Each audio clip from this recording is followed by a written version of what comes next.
Aleluia. Bem-vinda, bem-vindo à nossa jornada de leitura da Bíblia. A nossa tarefa nesta semana é ler o livro de Hebreus. Lemos Levítico. Por que logo depois Hebreus? Simples a razão. Não dá para entender Hebreus sem entender o terceiro livro da Bíblia.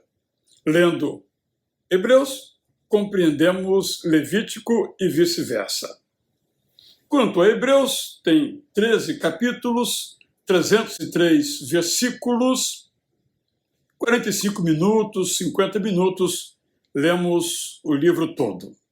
No meu comentário na Bíblia de Estudo Prazer da Palavra, fascículo sobre Hebreus, eu afirmo e leio agora para vocês que Hebreus é o livro da esperança. Esperança que nos é apresentada como a âncora da nossa alma. Diante das dificuldades dos seus leitores, o autor da carta, que preferiu ficar anônimo, estimula esses leitores, logo a nós também, a ficarmos firmes para que não haja desistência da fé e da missão. O livro foi escrito para leitores acostumados ao Antigo Testamento. É importante você gravar isso, porque sempre se reporta ao passado para falar do futuro. É por isso que o autor faz uma lista, traz uma galeria, desfila vários nomes e situações relativos a pessoas que, por sua fé e coragem, se mantiveram fiéis, embora o mundo não fosse digno de pessoas assim. O mundo nunca é digno de pessoas que vivem pela fé. O livro de Hebreus é um tratado teológico, profundíssimo, às vezes difícil, um sermão com muitas instruções inspirativas e uma carta, porque contém um pouco do coração do anônimo autor. Sabemos que é dirigida aos hebreus, isto é, judeus, que no caso viviam fora da terra de Israel, na diáspora ou peregrinos. E o livro está cheio de palavras como anjos, lei, sacerdotes, e esta linguagem revela muito bem o público que o autor tinha em mente ao escrever o seu livro. Ao mesmo tempo, essa carta nos mostra que o Antigo e o Novo Testamento se encontram. O autor lê o Antigo Testamento à luz do Novo. O foco é diferente. No Antigo Testamento, o foco está nas obras. No Novo Testamento, o foco está na fé. Em Hebreus encontramos muito bem definida a linda doutrina da salvação e sobre a santificação, que são expressões de uma mesma realidade. Por isso ele nos adverte que nós não podemos permitir que a amargura se torne o fundamento da nossa vida. Podemos dizer que o livro está organizado em torno de 6 frases.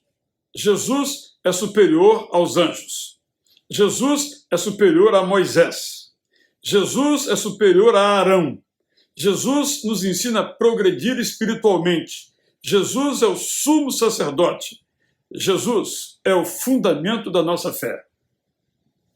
Além disso, como teologia, é um livro cristológico. E como experiência, é um livro cristocêntrico. Todo o livro é sobre a pessoa e sobre a missão de Jesus Cristo, que o autor vê em ação no Antigo Testamento, por isso tantas citações da primeira parte da Bíblia. Um dos textos mais difíceis na carta aos Hebreus é o que lemos no capítulo 6, versos 4 a 6, em que o autor afirma que é impossível aos que provaram o dom celestial e caírem serem renovados para o arrependimento, por estarem de novo crucificando para si mesmos o Filho de Deus, expondo-o à zombaria. Leia aí todo o capítulo para ficar bem clara a doutrina. Lendo esta perícope, esta parte da doutrina cristã em geral, com relação a esse aspecto, alguns acham então que a salvação se perde e veem nesse texto uma prova irrefutável. É uma visão. Mas, mesmo que aceitemos essa ideia, há uma pergunta. Esses que provaram a fé realmente a receberam interiormente? Esses que se acharam salvos foram, de fato, selados pelo Espírito Santo? Há uma outra corrente, segundo a qual a salvação não se perde, jamais se perde. Assim, o que caiu não chegou a ser salvo, porque a sua adesão foi apenas exterior, externa. A salvação é uma decisão de Deus, que não precisa revogá-la. Quando Deus lava, justifica e sela, como lemos o apóstolo Paulo escrevendo em 1 Coríntios 6,11, ele o faz com base em sua soberania e a partir do seu conhecimento prévio ou presciência de todas as ações do ser humano. Quem renuncia ao dom celestial depois de o ter provado de fato, não o provou. Não foi selado, carimbado realmente por Deus. Essa é claramente aqui a minha visão. Os batistas defendem essa mesma perspectiva, assim como também nossos irmãos presbiterianos, de que quem crê tem a vida eterna, agora e para sempre. E quem é fiel vê essa salvação se realizando na sua vida.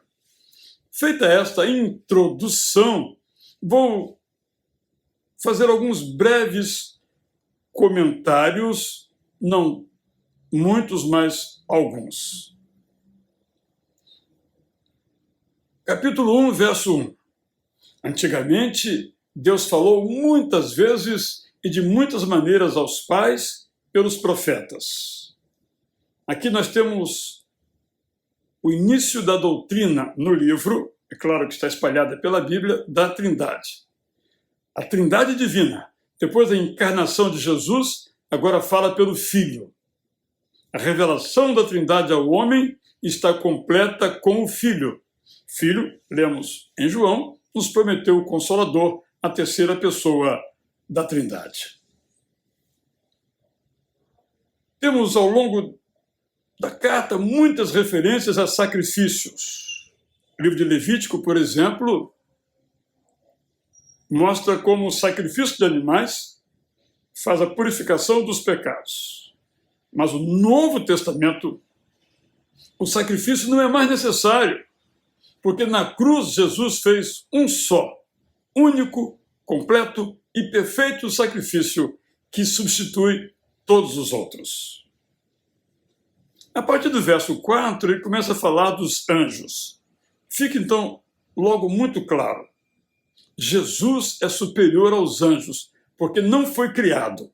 Na verdade, Jesus é criador. Ainda sobre os anjos, o autor menciona 12 vezes, pode pesquisar e sublinhar na sua Bíblia, 12 vezes os anjos, criados por Deus para missões específicas, como comunicar mensagens divinas aos seres humanos e até protegê-los. Eles são servos. Nada fazem por si mesmos, nem para si mesmos. Nada dizem de si mesmos. A realidade dos anjos está clara no Antigo Testamento e no Novo Testamento. Nós podemos ampliar ainda para dizer que todos aqueles que comunicam o Evangelho de Jesus são como anjos, são como irmãos de Jesus, pela missão que desempenham no mundo. Mas esses que hoje são como anjos não devem ser cultuados. Como também não devem ser cultuados os anjos celestiais. O texto vai prosseguindo, eu quero comentar agora o verso 15 do capítulo 2. Pelas muitas citações, eu quero citar algumas que ele faz do Antigo Testamento, especialmente do livro de Salmos. Posso, então, dizer que o autor é especialista em citar o Antigo Testamento. Ele cita em Hebreus 1:5, 5:5, o Salmo 2:7. Não vou dizer onde ele cita, só mencionar então os Salmos. O Salmo 8:4-6, o Salmo 22:22, o Salmo 34:7, o Salmo 46, o Salmo 45:6-8, o Salmo 50:14, o Salmo 89:26. Bem, eu vou parar por aqui. Mas quero só renovar de novo uma dica que sempre dou. Pegue a sua Bíblia. Vou pegar a minha.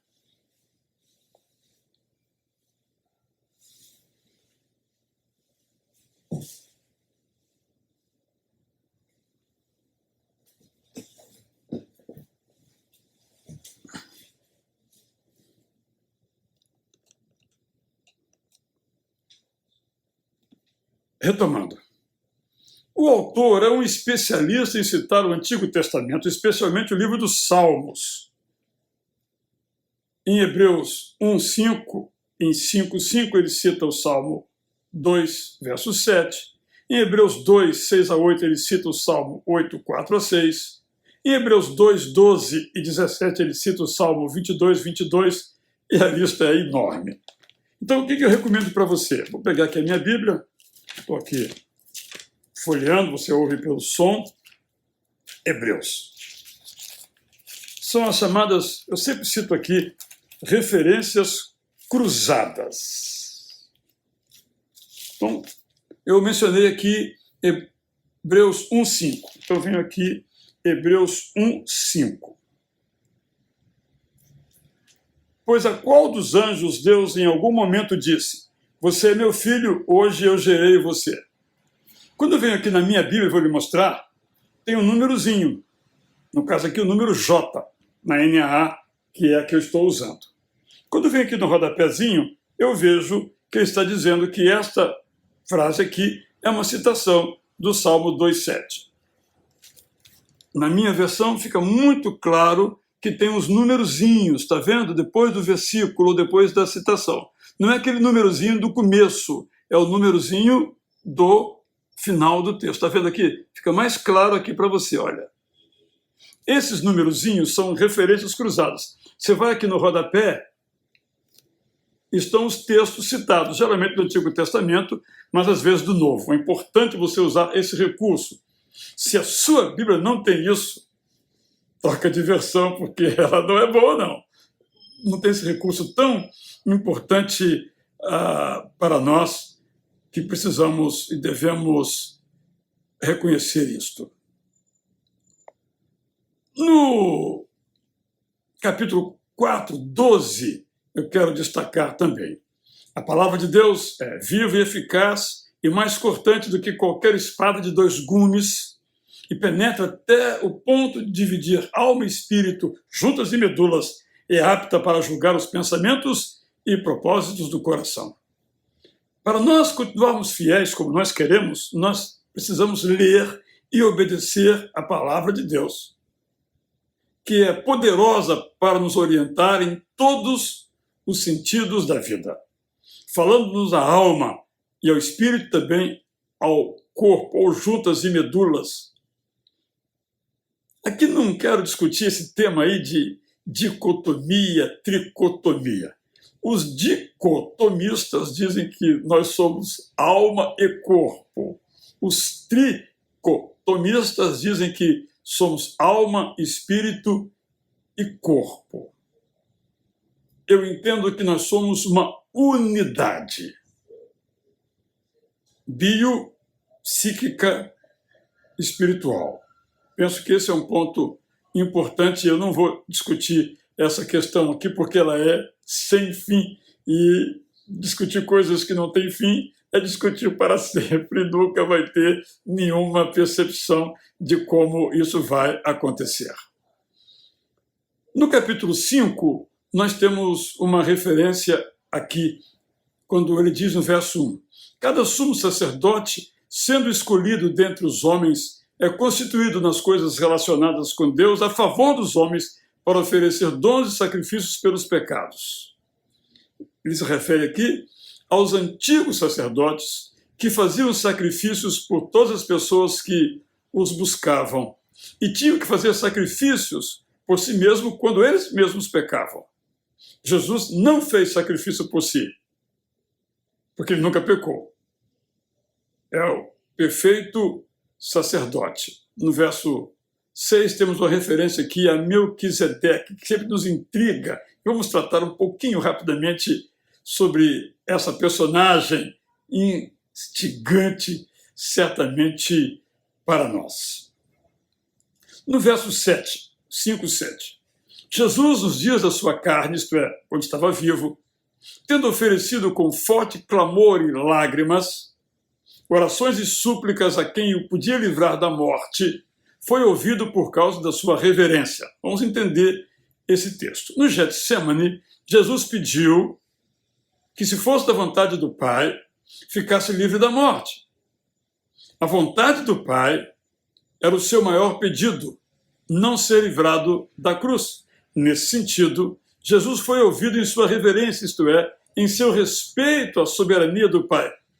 Seja como tu quiseres. Como ele quis, reverentemente Jesus recebeu.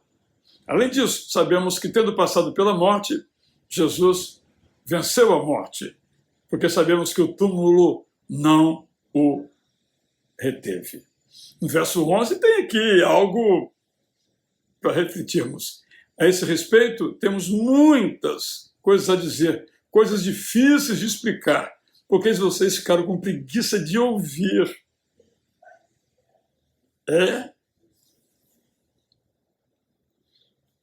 Conclusão é simples, né? Se nós não tivermos preguiça de estudar, vamos entender toda a palavra de Deus. Não precisamos ficar apenas nos princípios elementares dos oráculos de Deus, ou nos princípios elementares de Cristo, porque podemos ir além. Esses princípios são indispensáveis, mas não podemos ficar para sempre no beabá. Podemos ir além. Agora, então, ele avança um pouquinho no capítulo 6, deixando os princípios elementares da doutrina de Cristo. Avancemos para o que é perfeito. Então, ele diz que, infelizmente, há muita gente ainda no tempo do arrependimento de obras mortas, quando é preciso algo muito mais valioso, além desses princípios elementares que são importantes, ir mais além. E ele espera que os seus leitores e nós, nem eles nem nós, a preguiça não se faça presente. Temos no verso 6 uma referência pessoal, não é? Quando ele diz que, verso 3, melhor dizendo, corrigindo, temos no verso 3, 6, 3, uma referência pessoal. Isto faremos, se Deus o permitir. Ele achava que iria visitar aquela região onde estavam os hebreus, não sabemos especificamente qual é essa região. Então chegamos no verso 8 sobre o tema da apostasia. Há pessoas que crucificam de novo o Filho de Deus, sujeitando-o à desonra pública. Esses não têm chance de se arrepender e nunca mais têm de volta a alegria do Espírito Santo. Comecei essa nossa introdução falando das duas linhas interpretativas sobre esse tema: que a salvação se perde ou que a salvação, uma vez decretada, é irrevogável. E disse também qual é a minha percepção à luz da experiência batista. Só há um arrependimento e só há um sacrifício de Cristo. Esses que se afastam do caminho apenas aparentemente foram iluminados, aparentemente provaram do dom celestial, aparentemente foram regenerados pelo Espírito Santo. São como Judas Iscariotes, que experimentou a maldição por sua incredulidade, embora tivesse sido contado entre os mais próximos seguidores de Jesus. Penso que essa doutrina é a melhor que nós temos pela salvação segura que nos dá, pela segurança, então, desta salvação. E aí chegamos, então, ao nosso querido Melquisedeque. O autor mostra logo no começo do capítulo que há uma diferença entre os ministérios dos sacerdotes levitas, ou antigos, no Velho Testamento, e o perfeito sacerdote Jesus. Os sacrifícios antigos tinham que ser repetidos, enquanto o de Jesus foi único. O ministério, portanto, de Jesus não é uma continuação do sacerdócio levítico, porque se inscreve na ordem do exercido por Melquisedeque. E Melquisedeque veio antes das ordenanças de Arão. Séculos, portanto, antes de Arão, houve um sacerdote, Melquisedeque. As consequências são várias, por exemplo, em relação ao dízimo, que não decorre da lei. De igual modo, a salvação não vem pelos sacrifícios humanos, mas pela graça divina, aceita pela fé. O autor não dá muitas pistas sobre Melquisedeque no aspecto biográfico, só no teológico, dizendo que ele foi maior do que Abraão, dizendo que ele é maior do que Arão, maior do que Moisés. Jesus é este sacerdote eterno que revogou os sacrifícios da lei, substituindo-os pelo sacrifício de Jesus na cruz, o que inaugura o Novo Testamento, a nova aliança, o novo modo de agir do nosso Salvador. Agora é por Jesus, não é por Arão. É uma pena que ainda haja tanta gente atrás da lei para saber se a lei permite isso, permite aquilo. Na igreja, que é o santuário ou o tabernáculo de Jesus, Deus está presente, sem aqueles rituais do passado, porque a primeira aliança não se mostrou eficaz e não tornou perfeito o ser humano. A primeira aliança se tornou antiquada, mas a nova aliança, por meio de Jesus, a cada dia nos aperfeiçoa. Eu vou avançar um pouquinho mais, porque no capítulo 9, verso 4, nós temos aqui uma referência no Santo dos Santos, e a arca, dizendo que nela estava uma urna de ouro contendo o maná, o bordão de Arão que floresceu e as tábuas da aliança. É o que está no texto. Nós não temos relato dessa realidade no Antigo Testamento, mas é evidente que o maná e o bordão se deterioraram e permaneceram as tábuas da lei. Mas no ano 586 a.C., Jerusalém foi invadida e destruída pela Babilônia. A partir daí, não há mais nenhuma referência à arca na Bíblia. Então não adianta ficarmos especulando. No verso 5, capítulo 9, nós temos também uma menção aos querubins. De novo, não eram para ser venerados, adorados. Era só uma lembrança. Eles apontavam para a presença de Deus e foi uma exceção. É a única exceção a não se fazer nada metálico, nada esculpido. Só para termos isso em mente, para não nos perdermos em detalhes. Agora, eu vou para o capítulo 10, só para dizer que os sacrifícios no Antigo Testamento foram superados pela obra da cruz.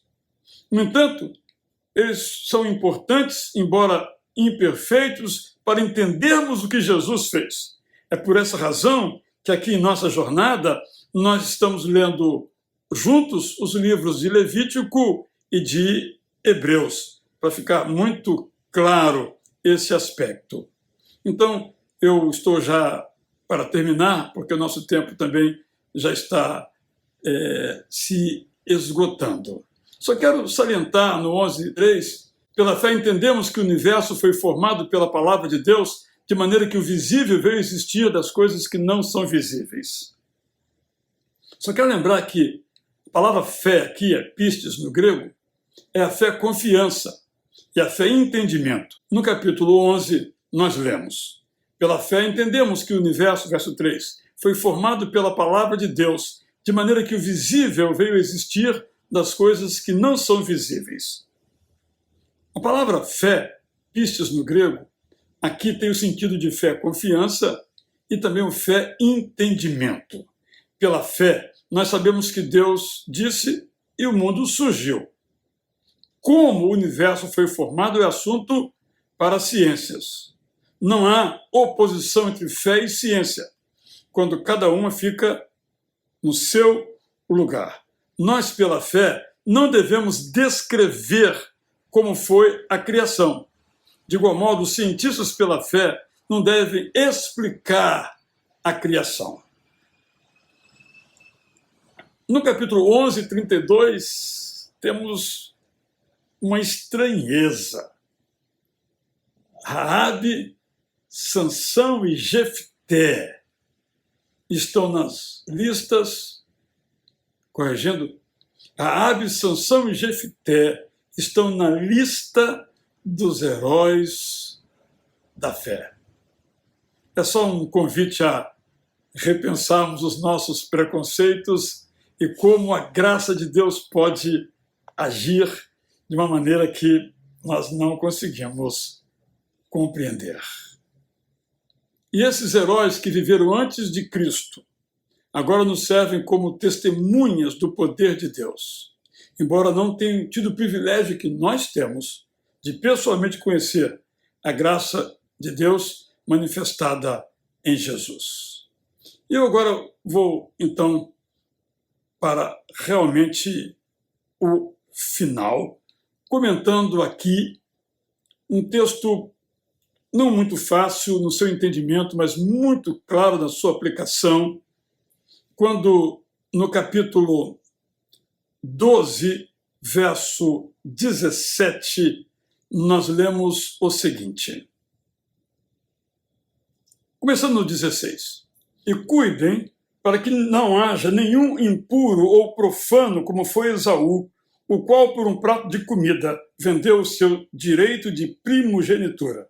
Vocês sabem também que posteriormente, querendo herdar a bênção, foi rejeitado, pois não achou lugar de arrependimento, embora com lágrimas o tivesse buscado. Vamos entender um pouquinho aqui esse texto. O pecado nos afasta de Deus. Pode ser que o pecado também, em forma de amargura, nos afaste das pessoas.